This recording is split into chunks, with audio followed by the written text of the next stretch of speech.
Halo semua teman-teman, Bapak Ibu dan saudara-saudari yang menonton Lifehouse Indonesia hari ini, di kota manapun atau di pulau manapun Anda berada, di Bali atau di Bandung, di berbagai kota yang ada di Indonesia. Kita sangat senang sekali dan happy banget teman-teman ada menonton hari ini. Saya yakin bahwa firman Tuhan yang kita dengar hari ini akan memberikan kita semangat yang baru, gairah yang baru, dan inspirasi yang baru, Bapak Ibu teman-teman ya. Sebelum kita mendengarkan firman Tuhan, saya ajak mari kita berdoa terlebih dahulu menghadap Tuhan. Kami bersyukur ya Tuhan karena semua kebaikan dalam hidup kami ya Tuhan. Kami mau dengarkan firman-Mu, biar firman-Mu yang berbicara dalam setiap kami ya Tuhan. Apapun kondisi kami, siapapun kami ya Tuhan, kami tahu bahwa Engkau memberikan sesuatu yang baru dan yang menggairahkan bagi kehidupan kami hari ini ya Tuhan. Dalam nama Yesus kami berdoa.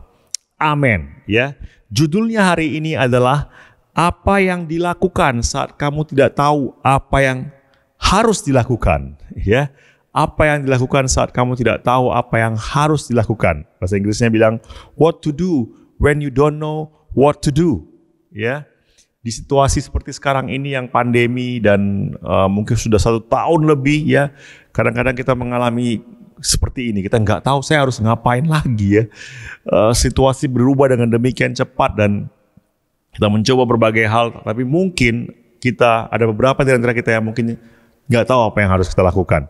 Tapi saya yakin banget Bapak Ibu teman-teman bahwa Tuhan sekalipun di tengah-tengah kondisi yang seperti ini, Tuhan tetap menjadi seorang yang berdaulat, yang berkuasa, dan Dia mencintai kita, Dia mengasihi engkau, dan Dia ingin menuntun kita dan memimpin kita dalam kehidupan ini. Ya, bahkan Dia punya masa depan yang tetap cerah bagi kehidupan kita. Percaya? Ya, ada Yeremia 29 ayat yang ke-11. Firman Tuhan di Yeremia 29 ayat yang ke-11. Mungkin kalau Bapak Ibu sudah lama di Lifehouse pasti tahu ayatnya ini. Dikatakan, ini Tuhan yang bilang, dikatakan, sebab aku ini, Tuhan, mengetahui rancangan-rancangan apa yang ada padaku mengenai kamu. Tuhan tahu rancangan yang ada dalam dirinya mengenai hidup kita. Amin. Demikianlah firman Tuhan, yaitu rancangan damai sejahtera dan bukan rancangan kecelakaan, untuk memberikan kepadamu hari depan yang penuh dengan harapan. Ya, jadi engkau punya masa depan dalam Yesus, Bapak Ibu teman-teman. Ya, Yesus Dia mati dan bangkit kembali dari kayu salib, dari kubur Dia bangkit kembali supaya memberikan kita masa depan yang penuh dengan harapan, ya. Dan rencana Tuhan itu adalah rencana yang pasti luar biasa, yang pasti indah. Jadi mari kita bersemangat hari ini, ya, kita mau simak terus firman Tuhan karena saya yakin bahwa apapun yang kau alami saat ini, Tuhan tetap baik. Amin. Memang kita tidak bisa memungkiri bahwa kadang-kadang ada masa-masa yang masa-masa yang tidak gampang, masa-masa yang tidak mudah. Mungkin beberapa dari antara kita mengalami masa yang tidak mudah saat ini, ya. Dan mari kita lihat ada satu cerita tentang seorang nabi atau seorang pribadi yang mengalami juga masa-masa yang tidak enak ketika itu dari Alkitab, ya, yaitu tentang Nabi Elia. Dari 1 Raja-Raja 17, kita akan lihat ceritanya dari 1 Raja-Raja 17 ayat 1 sampai ayat yang ke-9. Saya baca terlebih dahulu dari ayat 1.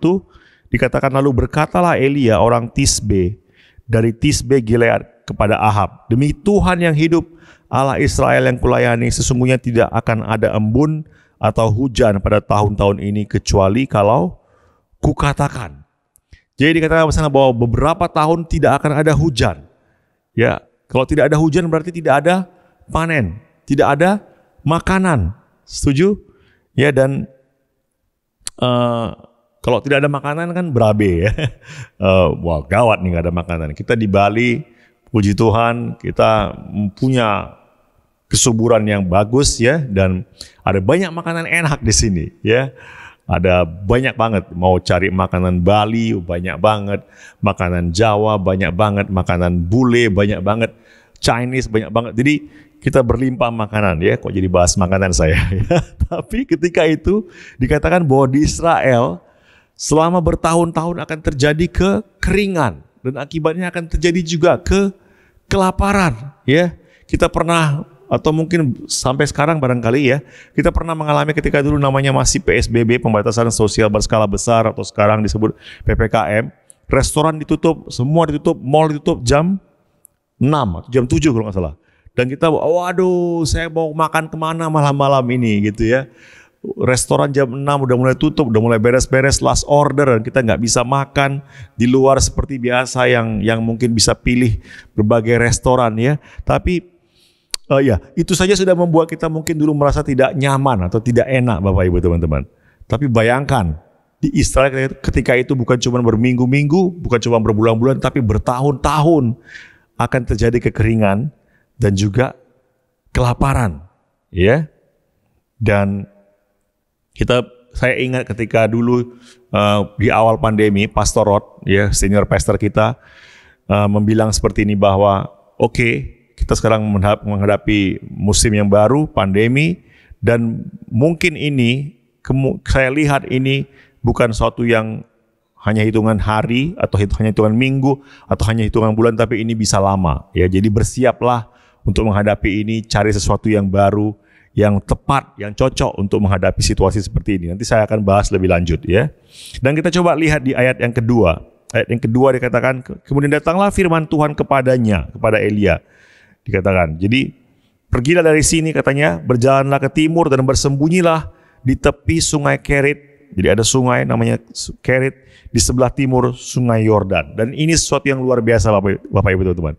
Di tengah kekeringan, di tengah kelaparan, tapi Elia dia selalu menempel sama Tuhan, ya.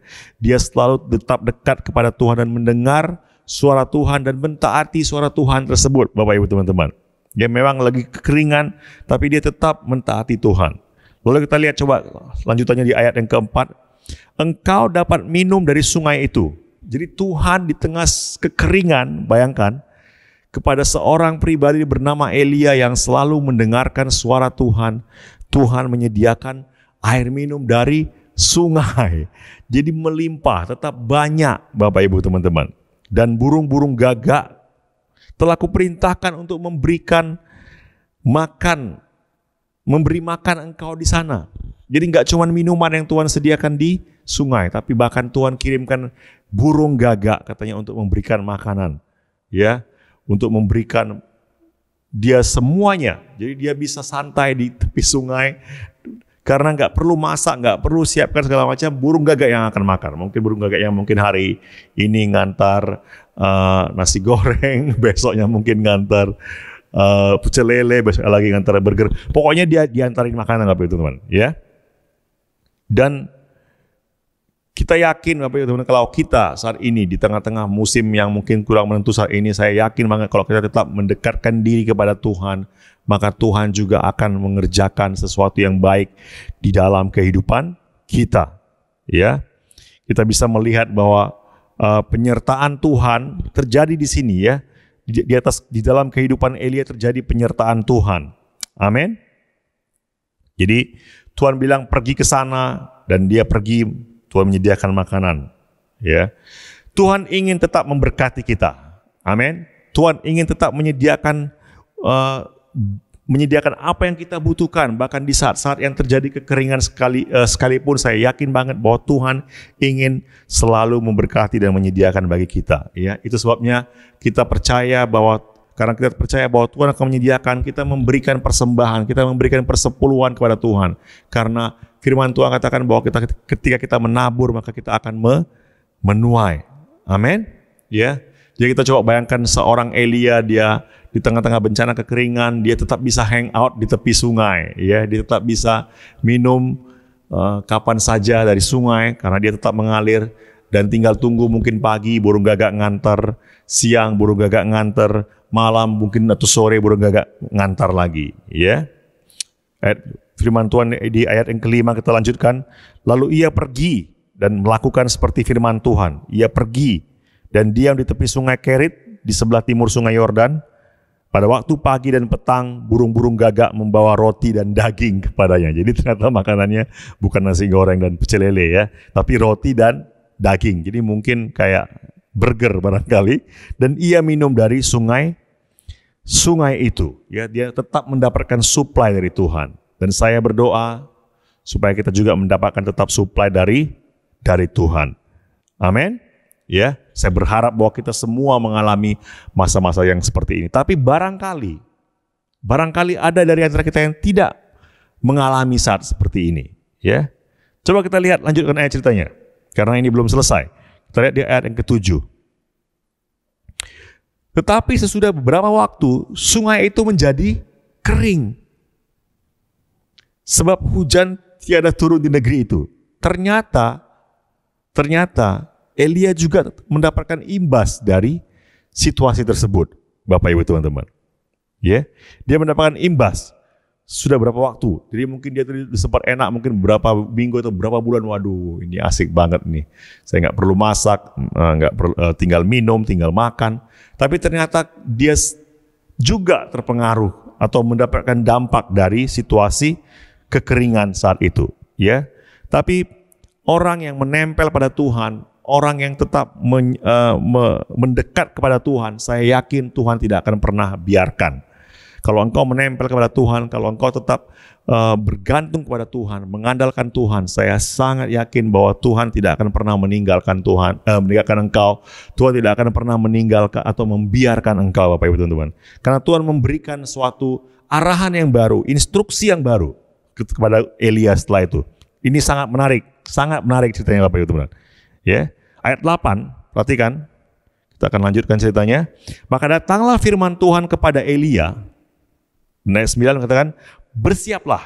Jadi si Elia dibilang Tuhan, oke, sekarang kamu sudah selesai di sini, lanjutkan ke babak berikutnya.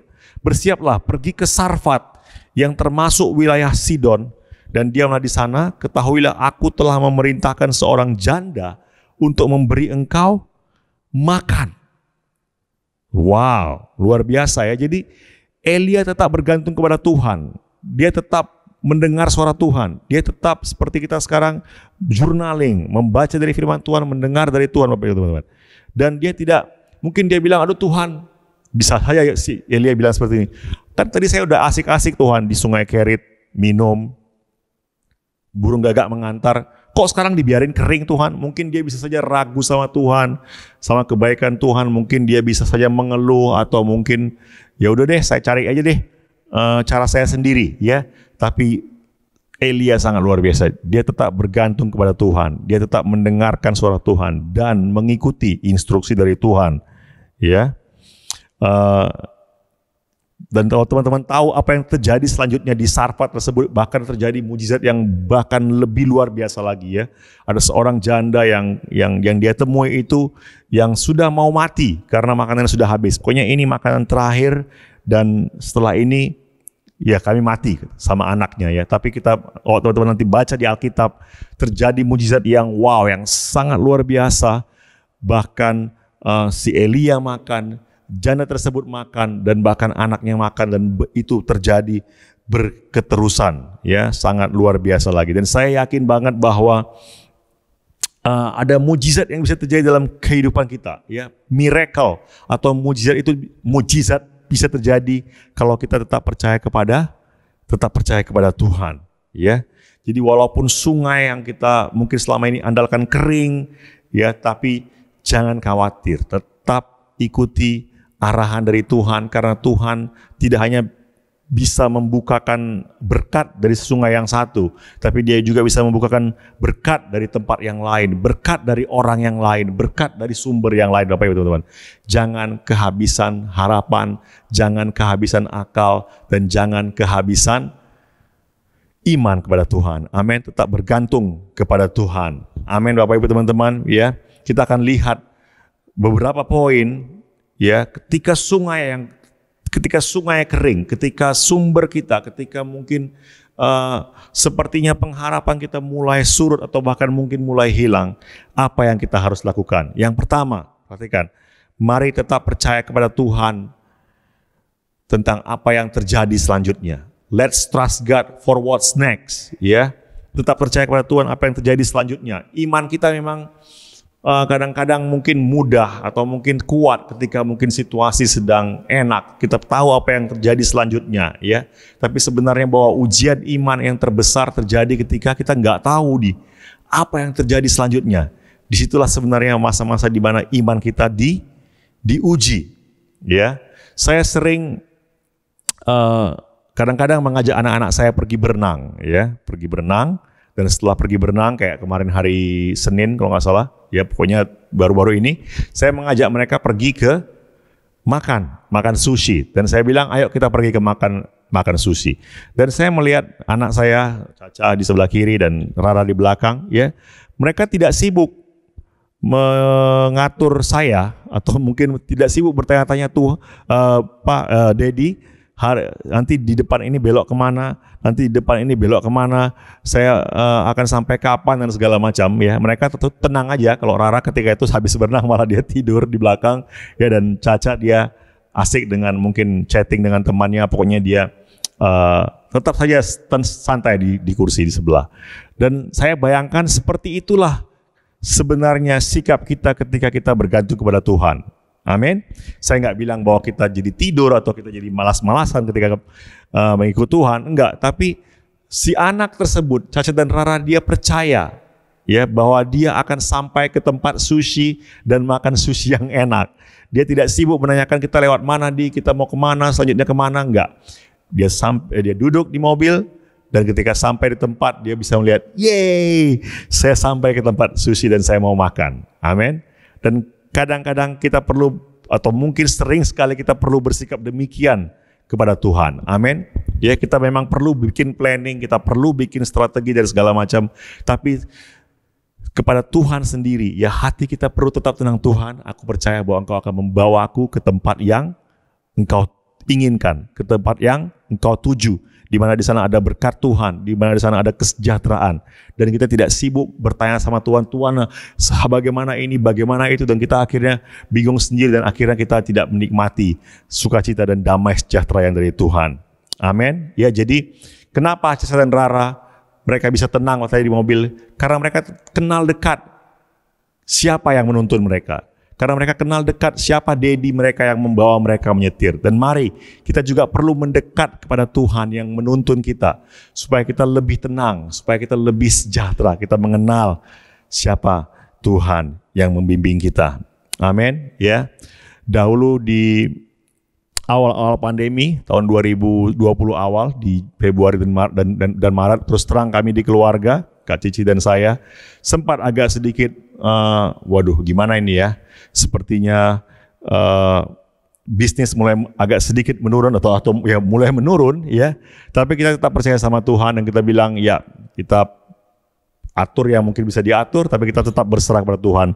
Kami percaya bahwa Tuhan akan menuntun dan akan tetap menyertai, dan kita tetap melayani Tuhan, kita tetap bersemangat dan berdoa dan melakukan hal-hal yang kita tahu bahwa memang Tuhan inginkan, ya. Dan puji Tuhan Bapak Ibu teman-teman, pada akhirnya Tuhan mulai menunjukkan tuntunannya dan bimbingannya. Malah bisnis malah jadi semakin menaik, ya, ketika setelah bulan ketiga atau bulan keempat, bahkan Bapak Ibu teman-teman semakin bagus, lebih bagus daripada sebelum pandemi. Sebelum pandemi sudah bagus, ya, tapi sempat turun. Tapi setelah itu malah naik lagi dan semakin luar biasa. Dan kita akhirnya bisa sampai sekarang bisa dibilang menyewa tempat yang baru, yang lebih besar, yang jauh lebih besar, jauh lebih nyaman. Karena apa? Karena semuanya kebaikan Tuhan. Mari kita percaya pada Tuhan tentang apa yang akan terjadi selanjutnya. Ya, seperti apa yang dikatakan di Yeremia 29 tadi, rancangan yang penuh dengan damai sejahtera. Amin. Yang kedua adalah mari kita tetap disemangatkan oleh firman Tuhan yang segar. Ya, let's be encouraged by a fresh word. Kita perlu mendapatkan firman Tuhan yang segar setiap hari. Amin. Elia tadi dia mendapatkan tuntunan. Yang pertama dia mendapatkan ke sungai apa tadi namanya? Serit atau apa, ya. Dan selanjutnya dia dituntun Tuhan ke kota Sarfat. Dia selalu mengikuti perintah Tuhan. Dia selalu mendengarkan suara Tuhan dan mengikuti apa yang Tuhan inginkan. Amin. Ya, dan seperti itulah kita Bapak Ibu. Kita perlu makan firman Tuhan, mendengar firman Tuhan atau membaca firman Tuhan, merenungkan firman Tuhan seperti kita makan. Dan makanan itu adalah setiap hari. Kita nggak bisa bilang saya makan minggu lalu cukup untuk saya sekarang. Nggak bisa. Ya, karena makanan minggu lalu sudah berubah jadi energi, sebagian mungkin dibuang, sebagian sudah jadi energi dan kita sudah mulai kehabisan energi. Jadi kita perlu makan lagi supaya ada energi lagi. Dan demikianlah firman Tuhan Bapak Ibu teman-teman. Amin. Kita makan setiap hari. Itu yang kita sebut journaling, ya, cukup 5 menit setiap hari. Tapi kalau mungkin bolong, it's okay. Tapi kalau kita bolong pasti kita akan kelaparan. Kita perlu makan lagi. Kita perlu makan lagi. Amin. Firman Tuhan di Matius keempat ayat yang keempat berkata, tetapi Yesus menjawab, ada tertulis, manusia hidup bukan dari roti saja, tapi dari setiap firman yang keluar dari mulut Allah. Amin. Jadi kita di tengah-tengah pandemi ini, kita mungkin bertanya, Tuhan, apa yang akan terjadi Tuhan, ya? Tapi mari kita tidak hanya sekedar bertahan di surviving mode atau mungkin merasa kecewa, ya, tapi kita tetap bersandar kepada Tuhan. Amin. Ya, ketika awal-awal pandemi juga Lifehouse masuki mungkin era yang baru, mulai online, ya, dan mungkin banyak gereja juga sudah mulai online ketika itu Bapak Ibu teman-teman. Puji Tuhan, senior pastor kita Pastor Rod mendapatkan arahan yang segar dari Tuhan, ya. Jadi Pastor Rod bilang ketika itu, mari manfaatkan waktu ini, ya, manfaatkan season ini dengan sebaik mungkin. Kita tidak jadi lemah. Mari kita pergi online, kita mulai belajar hal-hal yang baru, beli perlengkapan yang baru, bahkan belajar skill yang baru, ya. Di Lifehouse College ketika itu dibuka video editing, graphic design, supaya orang-orang belajar skill yang baru. Dan akhirnya apa? Production jadi semakin luar biasa di mana-mana, ya. Desain semakin luar biasa di mana-mana. Bahkan Pastor ketika itu bilang, temukan cara-cara yang baru untuk menjangkau kota-kota. Ya, dan kita di Bali mengikuti apa yang Pastor katakan, karena Pastor itu mendapatkannya dari tuntunan dari Tuhan pastinya.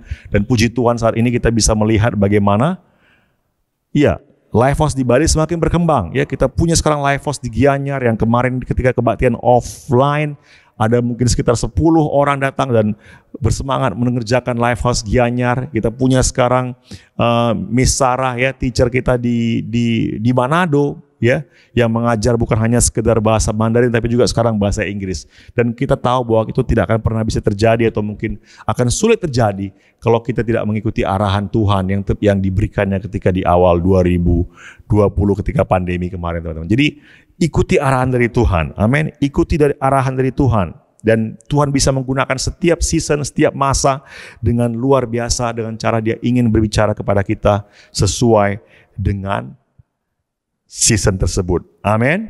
Ya. Jadi mari journaling Bapak Ibu teman-teman. Setia journaling. Hari ini, saya dapatkan tuntunan ini. Besok saya dapatkan tuntunan lagi. Mungkin minggu depan saya dapatkan tuntunan lagi yang baru. Dan saya yakin hidup kita akan semakin wow, ya, semakin exciting dan semakin mengalami hal-hal yang luar biasa daripada Tuhan. Amin. Poin yang ketiga, ya, tetap mari melayani Yesus dengan sukacita, ya. Saat kita percaya akan ada terobosan, ya, percaya, tetap bersukacita karena kita akan mengalami terobosan. Amin. Ketika tadi si Elia, dia tidak mengeluh sama Tuhan. Dia tetap menjaga hatinya, damai sejahtera. Sekalipun sungai kering, saya ikuti rencana Tuhan. Dia tetap bersukacita. Amin. Ada satu cerita dari yang lain, ya, tentang Paulus dan Silas ketika itu dari Kisah Rasul ini di pasal 16. Mereka masuk, Paulus dan Silas mereka dimasukkan ke penjara karena iman mereka. Mereka sebenarnya baru aja melayani Tuhan, memberitakan kabar baik, malah ditangkap. Dan mereka dimasukkan ke penjara yang sangat mengenaskan, yang sangat pengap dan segala macam, ya. Tapi ketika itu mereka, instead of mereka mungkin mengeluh atau mungkin marah atau mungkin kesel sama Tuhan atau mungkin ngambek dan segala macam, mereka tetap memuji Tuhan. Bahkan mereka memuji Tuhan lebih semangat daripada biasanya, ya. Di Kisah Rasul 16 ayat 25 sampai 26 saya baca. Tapi kira-kira tengah malam, bayangin tengah malam mungkin orang sudah mulai ngantuk. Paulus dan Silas berdoa dan menyanyikan puji-pujian kepada Allah, dan orang-orang hukuman lain mendengarkan mereka. Jadi suara mereka memuji Tuhan itu sangat bersemangat dan sangat keras. Akan tetapi terjadilah gempa bumi yang hebat sehingga sendi-sendi penjara itu goyah, dan seketika itu juga terbukalah semua pintu dan terlepaslah belenggu mereka semua. Jadi terjadi mujizat ketika mereka bersemangat memuji Tuhan. Mereka tetap menjaga sukacita di hati mereka. Amin. Jadi Bapak Ibu teman-teman, mungkin ketika kita melayani Tuhan sekarang, ternyata situasi tidak terlalu enak, tapi jangan kehilangan sukacita, ya. Tetap semangat melayani Tuhan, ya. Tetap bersukacita, tetap menunggu bahwa akan ada terobosan, akan ada breakthrough, akan ada bahkan mujizat yang terjadi dalam kehidupan kita. Ya, saya ingat dari cerita saya yang pertama tentang bisnis saya, Kak Cici, ketika itu saya lihat dia ya tetap journaling, ya, dengan buku Alkitab yang sangat tebal warna biru, sudah mulai berantakan, tapi tetap Kak Cici baca pagi-pagi di dapur atau mungkin malam-malam di dapur ketika pulang dari kerja. Dan saya yakin, ya, Kak Cici tetap menjaga semangat dan dia tetap juga terlibat di dalam pelayanan, ya, mendukung saya, dan saya yakin Bapak Ibu teman-teman, oleh karena hal tersebutlah makanya akhirnya Tuhan memberikan mujizat demi mujizat. Dan saya yakin kalau saya bisa mengalaminya, saya sering bilang ini, kalau saya bisa mengalaminya, saya yakin Tuhan juga bisa memberikannya dalam kehidupan saudara, dalam kehidupan engkau, Bapak Ibu dan teman-teman semua. Sebab itu mari kita tetap menjaga sukacita kita, percaya kepada Tuhan. Dan tadi yang pertama apa? Yang pertama, mari kita tetap percaya bahwa akan ada, bahwa kita perlu mendengarkan dari firman Tuhan setiap hari, ya, dan percaya bahwa akan ada sesuatu yang besar terjadi selanjutnya. Amin. Saya mau berdoa untuk setiap kita supaya mengalami terobosan demi terobosan, mengalami sukacita dari Tuhan, dan juga mendengarkan dari Tuhan hari demi hari. Mari kita berdoa. Aku berdoa, ya Tuhan, untuk setiap kami, supaya kami, ya Tuhan, di tengah-tengah mungkin situasi yang tidak menentu ini, kami tetap menjaga pengharapan kami kepada Tuhan. Kami tetap melihat kepada Tuhan, bahkan kami tetap mendengarkan suara Tuhan hari demi hari, ya Tuhan, karena kami percaya bahwa Engkau akan menuntun kami, ya Tuhan. Kami mau membangun iman kami, percaya bahwa di depan akan ada hal yang luar biasa yang terjadi dalam kehidupan kami, ya Tuhan. Berkati kami semua, Bapak, dalam nama Yesus. Amin. Ya. Dan saya sampaikan tentang Yesus, Bapak Ibu teman-teman, yang sudah mati di kayu salib demi dosa-dosa kita, diampuni dan dihapuskan, Bapak Ibu teman-teman. Dan dia sangat mencintai engkau, dia sangat mengasihi engkau. Dan saya ingin mengajak Bapak Ibu teman-teman yang hari ini engkau mungkin belum pernah menerima Yesus sebagai Juru Selamat, sebagai Tuhan dalam kehidupanmu. Saya mau ajak engkau untuk menerima kasih-Nya. Dia sangat mencintai engkau. Kasih-Nya dia buktikan di kayu salib 2000 tahun yang lalu. Dan ini buat semua orang, tidak peduli apapun mungkin sukumu, latar belakangmu, agamamu, dan segala macam. Tuhan mencintai engkau. Karena ini bukan masalah agama atau suku, tapi ini adalah masalah tentang seorang pribadi yang mencintai engkau dengan sangat dan yang ingin membawa engkau dalam kehidupan yang semakin luar biasa. Mari, kalau engkau ingin menerima kasih-Nya, saya ajak engkau untuk berdoa siang hari ini. Katakan ya dalam hatimu kepada Yesus dan ucapkan doa yang saya ucapkan ini. Katakan, Yesus yang terkasih, aku percaya padamu. Terima kasih telah mengampuniku. Datanglah dalam kehidupanku dan aku akan mengikut engkau. Amin. Mari Bapak Ibu teman-teman, ya, semangat setelah mendengarkan firman Tuhan hari ini, ya. Percaya bahwa Tuhan akan menuntun kita hari demi hari, bahkan kepada hal-hal yang makin luar biasa, yang semakin luar biasa, yang semakin luar biasa. Tetap jaga sukacita kita, tetap semangat untuk tetap melayani Tuhan, dan saya yakin kita akan mengalami hidup yang semakin berdampak. Sampai jumpa, Tuhan memberkati.